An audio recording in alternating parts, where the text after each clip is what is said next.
बिस्मिल्लाहिर्रहमानिर्रहीम। अस्सलाम वालेकुम। कैसे हैं स्टूडेंट्स? आज का हमारा टॉपिक है जी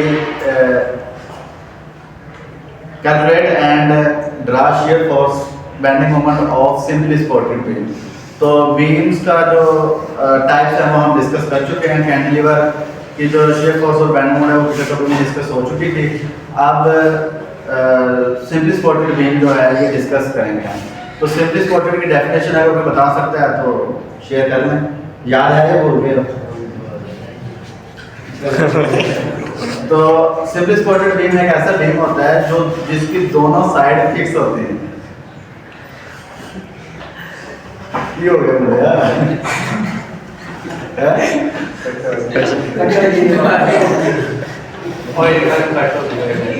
नहीं है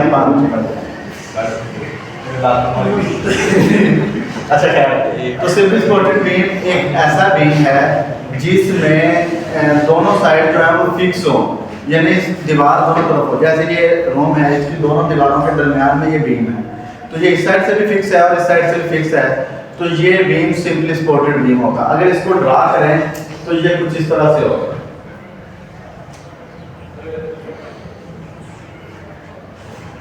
इसके अंदर ये फिक्स होगा सपोर्ट के अंदर, ये सिंपली सपोर्टेड बीम, यानी जो सपोर्ट है, जो वाल है वो दोनों तरफ हो। तो इस बीम के अंदर शियर फोर्स और बेंडिंग मोमेंट की जो वेरिएशन है वो डिफरेंट हो जाएगी, यानी इसमें बिहेवियर चेंज हो जाएगा। जो पहला हमारा लेक्चर था चैप्टर नंबर 4 का, उसमें हमने तमाम बीम्स की विदाउट कैलकुलेशन शियर फोर्स और बेंडिंग डायग्राम बनाई थी। तो उसमें मैंने आपको ये simply supported beam, over hanging beam और जो कैंटिलीवर बीम है उसका इंट्रोडक्शन दिया था कि इन बीम्स की कैलकुलेशंस किस तरह से करनी। तो मैं आपको एक सादा सा जो बीम है उसकी करवा देता हूँ, और इसमें हम दोनों लोडिंग के जो टाइप्स हैं उनको डिस्कस कर लेते हैं। मतलब पॉइंट लोड भी ऐड कर लेते हैं और यूडीएल भी ऐड कर लेते हैं। तो फॉर एग्जांपल इसमें 2 पॉइंट लोड है और उनके दरमियान में एक यूडीएल है, यानी अगर पॉइंट लोड आएगा तभी आप इसको कैलकुलेट कर लोगे, और अगर यूडीएल आएगा तब भी कैलकुलेट कर लोगे। अगर दोनों मौजूद होंगे तब भी कैलकुलेट हो जाएगा। तो इसका रखेंगे तकरीबन 800 किलोग्राम और ये है ये 800 किलोग्राम और ये 100 किलोग्राम पर मीटर। 1 मीटर पर 100 किलोग्राम होगा, तो जितने मीटर होंगे टोटल उतना लोड होगा। और इसका जो स्पैन है, क्लियर स्पैन 2 मीटर इस तरफ है, 2 मीटर इस तरफ है और 4 मीटर सेंटर। ठीक है। अब पहला जो स्टेप है इसमें वो है फ्री बॉडी डायग्राम का। तो इसके बाद हम फ्री बॉडी डायग्राम बनाएंगे।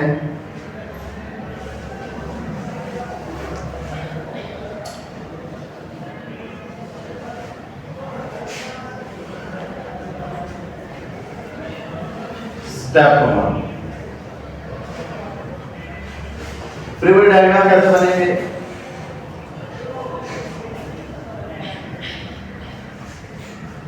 उसके ऊपर लोडिंग, पॉइंट लोड दोनों तरफ से और सेंटर में यूडीएल। तो पॉइंट लोड है जी 800 किलोग्राम का, 800 किलोग्राम और ये 100 किलोग्राम पर मीटर। अब देखें जी, इसमें डिस्टेंस लिखेंगे 2 मीटर, 4 मीटर, 2 मीटर। स्पोर्ट्स के और जो पॉइंट्स हैं उनके नाम दे रहे हैं। फॉर एग्जांपल पॉइंट ए ये है, बी ये है, सी ये है और डी ये है। लेकिन इनके दरमियान में यहाँ पर मैंने आपको बताया था कि जो यूडीएल है इसको हम फर्क करेंगे, या इसको कैलकुलेट यूडीएल को करने का कोई तरीका नहीं है, हम इसको भी पॉइंट लोड में कन्वर्ट करके कैलकुलेट करेंगे।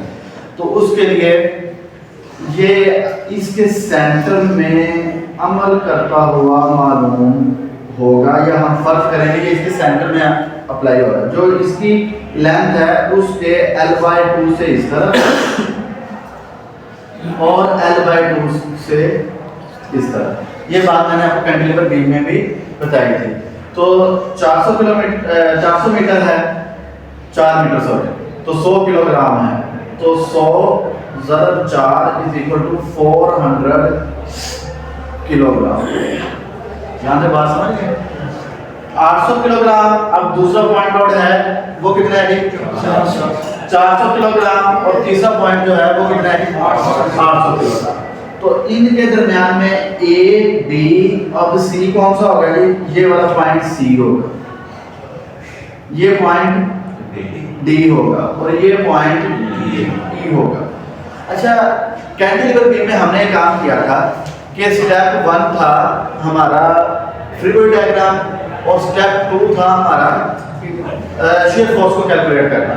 लेकिन इसमें जो तरीकाकार है या स्टेप्स हैं वो चेंज हो जाएंगे। अब इसमें हम रिएक्शन कैलकुलेट करेंगे। रिएक्शन कैलकुलेट क्यों करेंगे? क्योंकि अगर कोई भी बीम है उसका वजन एट द एंड कहाँ पर आएगा? सपोर्ट पर आएगा, दीवारों के ऊपर, कॉलम्स के ऊपर आएगा। तो कॉलम से शिफ्ट होगा फाउंडेशन के ऊपर। तो चूंकि उसमें एक ही सपोर्ट थी, एक ही वाल थी या एक ही कॉलम था जिसके साथ वो बीम जुड़ा हुआ था, तो उसका तमाम लोड एक ही पॉइंट के ऊपर आ रहा था, एक ही सपोर्ट के ऊपर आ रहा था। लेकिन इसमें अगर गौर करें आप, तो इसमें पॉइंट लोड जो है, जो लोड है वो आधा पॉइंट ए पर आएगा, यानी सपोर्ट ए पर आएगा, और आधा जो सपोर्ट बी है उसके ऊपर आएगा। तो हमें बाइफरकेशन करनी होगी कि सपोर्ट ई पर 8 और 8 16, 16 और 4 2000 किलोग्राम वजन है जो इस बीम के ऊपर अप्लाई हो रहा है।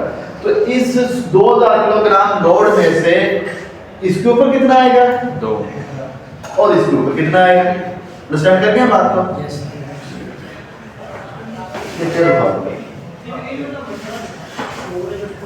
तो स्टेप 2 होगा ये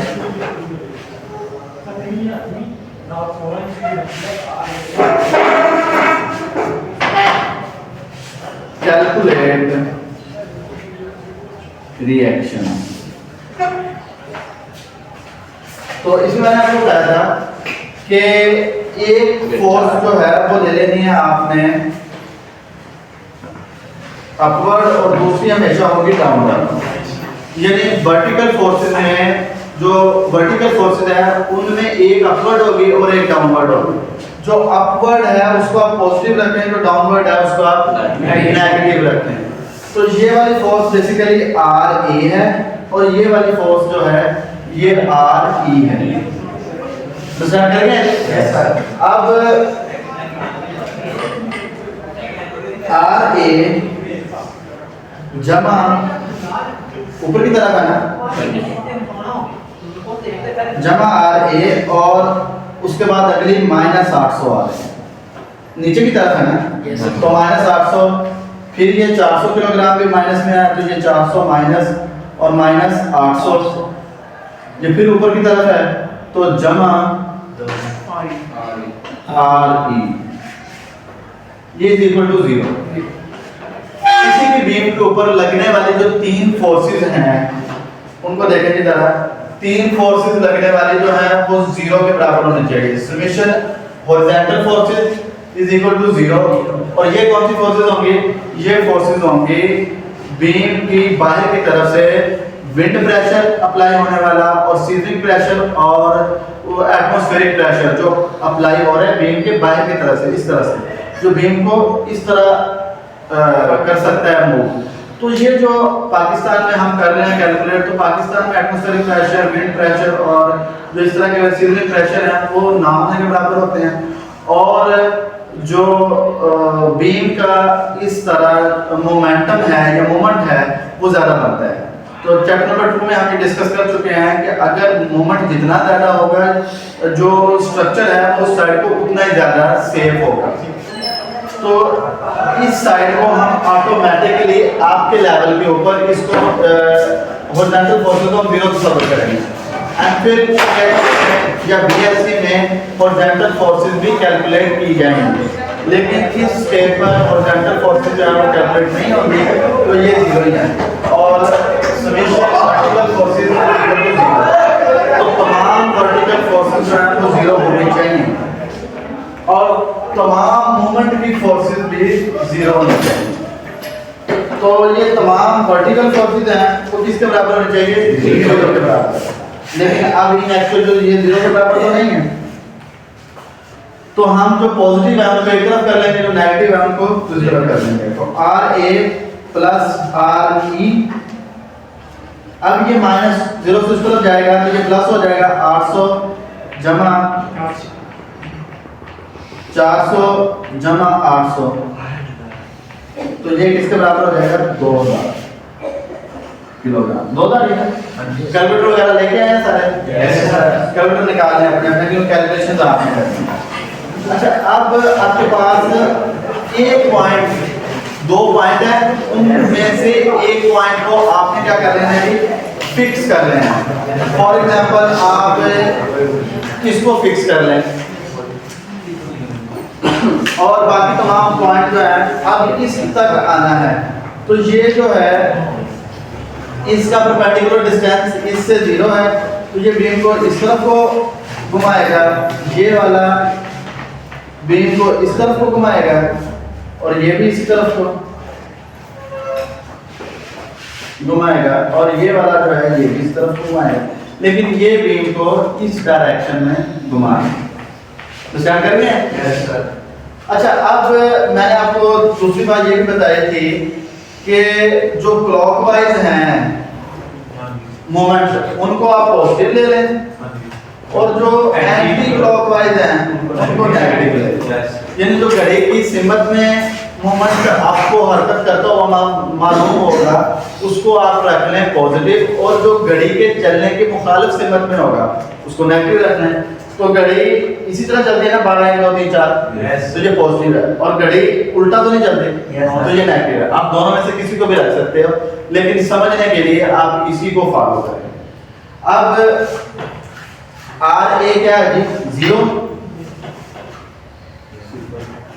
आर ए जरा जीरो। अब इनके साइन, ये घड़ी वाली सिमत में था पॉजिटिव, ये पॉजिटिव पॉजिटिव पॉजिटिव और ये नेगेटिव। अंडरस्टैंड करेंगे ये बात को?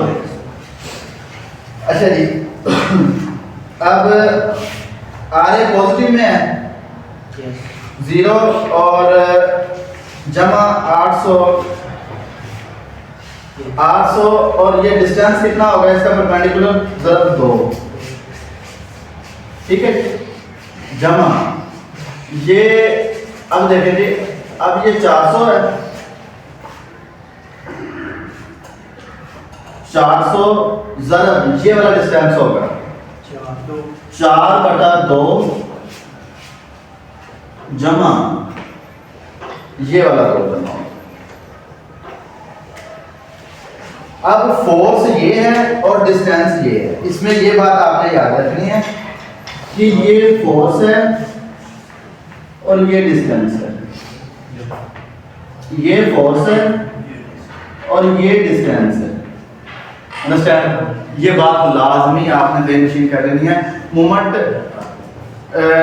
क्या होता है कि फोर्स इनटू डिस्टेंस। डिस्टेंस कौन सा होगा? परपेंडिकुलर डिस्टेंस, अमूदी डिस्टेंस, यानी ये इसके साथ 90 का एंगल बनेगा तो मोमेंट क्रिएट होगा। अगर 90 का एंगल नहीं बन रहा, परपेंडिकुलर नहीं है, तो मोमेंट क्रिएट नहीं होगा, या वो मोमेंट की कोई और टाइप से होगी और वो आपके लेवल पर नहीं है। एमफिल या पीएचडी में वो मोमेंट कैलकुलेट भी होगा कि अगर एंगल और है, अगर एंगल 90 के अलावा 60 है, 40 है, 30 है, तो फिर उसको किस तरह कैलकुलेट करना है। तो अभी आपके पास यही है कि इसका जो परपेंडिकुलर डिस्टेंस है वो 90 एंगल पर होगा तो मोमेंट क्रिएट होगा, जमा ये 800 ज़रब। अब 4 मीटर ये है, ये जो यानी कि इतना फासला तय करेगा 4 जमा 2।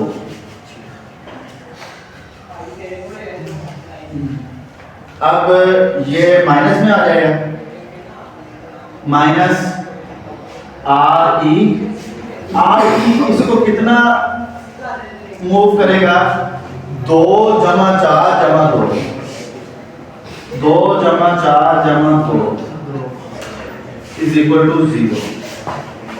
अब इनको कैलकुलेट करना है आप, ये 0 हो जाएगा आर ए जमा 800 1600,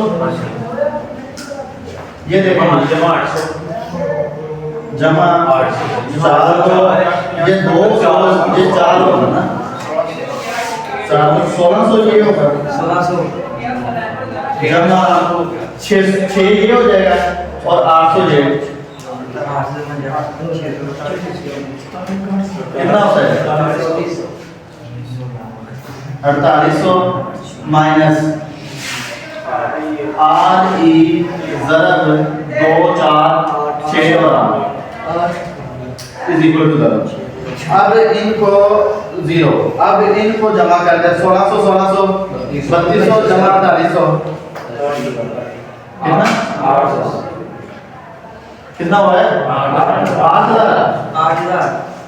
8000 kilogram minus 8 minus R E ज़रब 8 is equal to 0।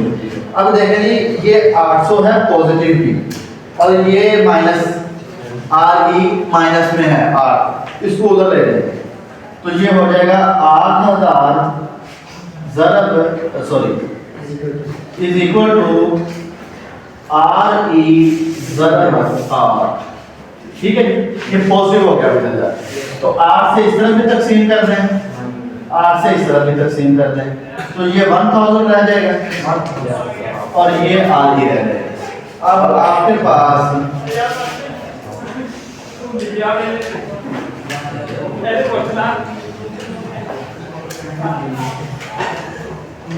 R E की वैल्यू क्या है 1000 किलोग्राम। अंडरस्टैंड कर गए? अब इस आर ई की वैल्यू को इस इक्वेशन में आप पुट कर दें जिसमें आर ए और आर ई की वैल्यू क्या थी 2000 थी, इसमें पुट कर दें और ये इक्वेशन पुट कर लें आप इसको, तो put the value R E in equation 1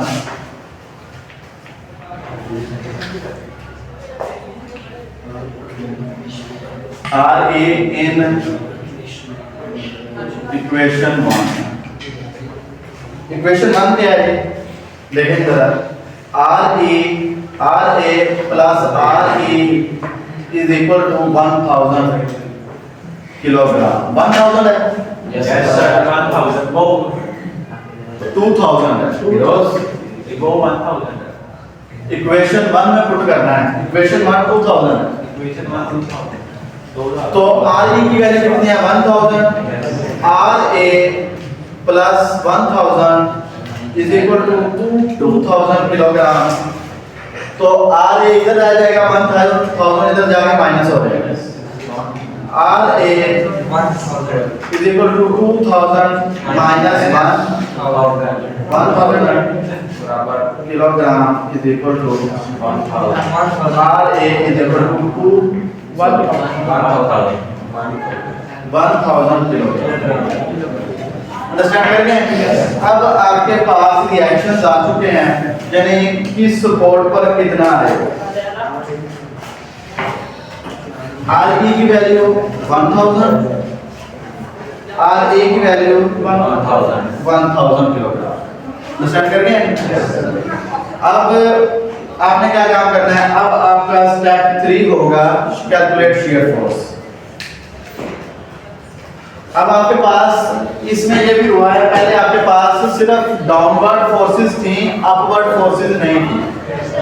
ये रिएक्शन कैलकुलेट करने का मकसद ये भी है कि हमारे पास अपवर्ड फोर्सेस तो मौजूद हैं लेकिन डाउनवर्ड फोर्सेस भी आ जाएंगे। तो डाउनवर्ड फोर्सेस आपके पास 1000 और 1000 आ चुकी हैं। अब आपने क्या कैलकुलेट करनी है शियर फोर्स।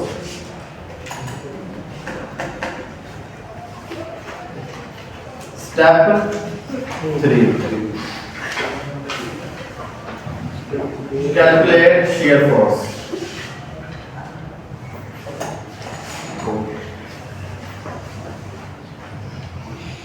क्या चल रहा है? shear force कैसे कैलकुलेट करेंगे जी? अपवर्ड को कोई पहले वाला कानून याद रखना है, अपवर्ड को पॉजिटिव लेना है, डाउनवर्ड को नेगेटिव। तो ये अपवर्ड है, Yes sir. ये आएगी पॉजिटिव में, यानी shear force at point A. Point A पर क्या होगी? Plus. कौन सी प्लस में? Plus 1000 kilogram. और पॉइंट बी पर 1000, ये अपवर्ड है, पॉजिटिव है, उसमें से माइनस हो जाएगी 800, नेगेटिव में आ गई, plus 1000 minus 800 is equal to 200, और ये पॉजिटिव में हो गई किलोग्राम। यहाँ तक बात समझ गए? Yes sir.